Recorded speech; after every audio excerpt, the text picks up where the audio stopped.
So around 2002, we had moved to Los Angeles. We had one self-released album, my first time, that we had put out.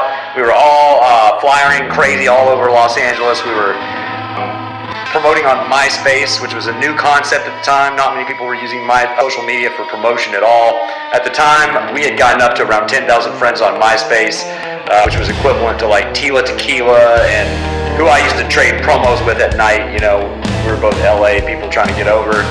Jeffree Star, you know, almost got into a fight at Jeffree Star at the Whiskey back then because he was feeling some type of way about apparently the thrift store clothes I was wearing. But you know, so that was kind of the time frame when Minuteman for the Moment, we were writing it, right? So we'd written a 5-song demo, this song Unwrite the Old Songs that actually didn't make the album, but it had other tracks from the album.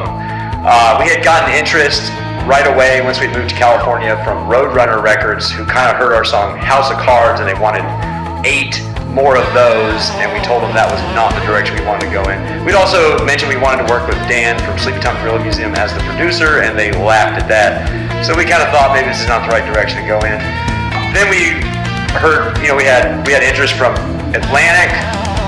Shout out Kevin Carvel. We had interest from Jive, which we told them, you gotta be kidding me. And they're like, we have 3 days grace, you know? I'm like, 3 days grace, dude. You heard what I did before? Like, your boss is not going to sign this. We didn't even send them a press kit. But then we had serious interest from V2, which was a Virgin imprint. Our A&R at that was John Seidel, but also his assistant was Keith Morris from the Circle Jerks and Black Flag. So we had to do a showcase in our practice space for Keith Morris for that one. They offered us a deal which we turned down. We actually went with Combat Records, the legendary label, Megadeth, etc. They have been bought out by what is now E1 Music, but at the time was Koch.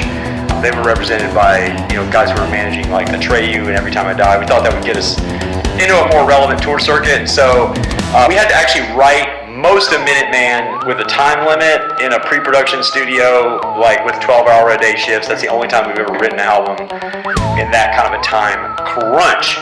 But okay, so that was kind of what led to, we eventually signed with Combat. You know, Horse the Band signed with them as well. So there was a little wave of shenanigans that we were all a part of then, and that was the sort of the industry climate behind which Minuteman was created. We considered a few producers. I will talk about that next time.